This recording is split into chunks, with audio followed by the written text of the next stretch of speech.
Corona virus से जंग में चीन का धोखा, खराब निकले चाइनीज रैपिड टेस्टिंग किट। खराब रैपिड टेस्टिंग किट से कैसे जीतेंगे कोरोना से जंग। कुछ दिनों पहले बड़ा शोर था रैपिड टेस्टिंग किट का। ऐसा लग रहा था कि अब कोरोना संक्रमितों को पकड़ने में आसानी होगी, लेकिन कल राजस्थान के स्वास्थ्य मंत्री ने चीनी किट पर सवाल उठाते हुए कोरोना के रैपिड टेस्ट को बैन कर दिया। कोरिलेशन है वो इनका 90% हम एक्सपेक्ट कर रहे थे, लेकिन वो आया 5.4। इसका मतलब जीरो ही है। आईसीएमआर ने जो गाइडलाइन इन टेस्ट को करने के लिए जारी की थी, उनका भी पूरा ध्यान रखा गया। उसके बावजूद एक्यूरेसी पे खरा नहीं उतर रहे हैं, तो फिर हमने इन टेस्ट को रोक दिया और हमने वापस चिट्ठी लिखी है आईसीएमआर को कि भाई हम इस टेस्ट को नहीं करेंगे। यहाँ राजस्थान ने चीनी किट के खिलाफ शंखनाद किया तो धीरे धीरे शिकायतों की बाढ़ आने लगी। उत्तर प्रदेश ने भी कोरोना वायरस के हॉटस्पॉट बने क्षेत्रों में लोगों की स्क्रीनिंग करने के लिए किए जा रहे रैपिड एंटीबॉडी टेस्ट पर रोक लगा दी है। गौरतलब है कि नोएडा में बने हॉटस्पॉट में 100 संदिग्ध लोगों पर रैपिड टेस्ट किया गया था और सभी की रिपोर्ट नेगेटिव आई थी।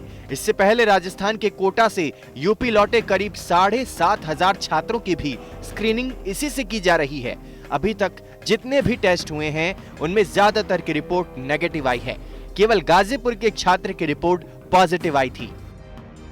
राजस्थान और दूसरे राज्यों की तरह उत्तर प्रदेश में भी रैपिड टेस्टिंग किट को फिलहाल रोक दिया गया है। 8,500 जांच इस रैपिड टेस्टिंग किट से किए गए थे, सब के सब नेगेटिव आए, लेकिन आईसीएमआर के निर्देश के बाद इसे रोक दिया गया है और जब तक दोबारा से आईसीएमआर इसे जारी नहीं करता तब तक उत्तर प्रदेश में भी रैपिड टेस्टिंग किट बंद रहेगा। यूपी की तरह हरियाणा ने भी कड़ा कदम उठाया है। हरियाणा ने चीनी रैपिड टेस्ट किट के आयात को रद्द कर दिया है। हालांकि इसके पीछे फिलहाल वजह किट की ऊंची कीमत बताई गई है। हरियाणा ने चीनी कंपनी को 1 लाख रैपिड टेस्ट किट का ऑर्डर किया था। हरियाणा सरकार का कहना है कि वो मानेसर में बनाए जा रहे देसी किट पर ही भरोसा करेगी।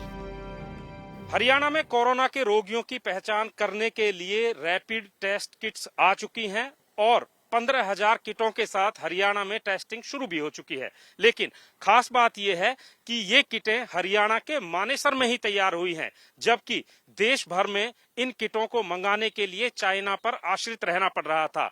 तो हरियाणा सरकार ने 1 लाख किटों के लिए चाइना को ऑर्डर भेजा था, लेकिन वही किटें जब मानेसर में आधे से कम दामों पर और बेहतर क्वालिटी में मिली तो हरियाणा सरकार ने चाइना की बजाय मानेसर में बनी किटों से टेस्टिंग शुरू कर दी है।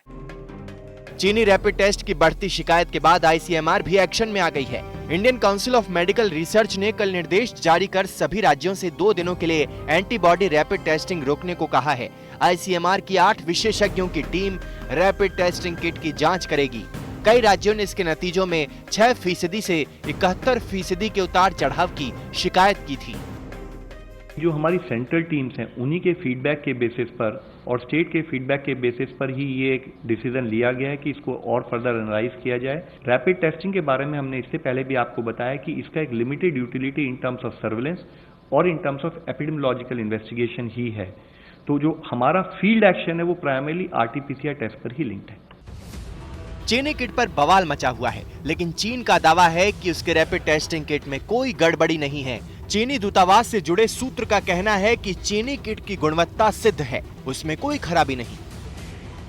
कई राज्यों से चाइना से आए रैपिड एंटीबॉडी टेस्ट किट की शिकायतों के बाद आईसीएमआर ने कहा कि अगले 2 दिन तक राज्य इसका यूज ना करें। वो 8 ऐसी क्रैक टीम्स इन राज्यों में भेज चुके हैं जो जाकर इन बैचेस को चेक करेंगे और इनकी फॉल्ट्स देखेंगे। क्योंकि चाइना से आए ये रैपिड एंटीबॉडी टेस्ट किट एक भारत में सर्वेलेंस के लिए बहुत जरूरी थे, लेकिन अब ये प्रक्रिया भी इस कारण से रुक गई है।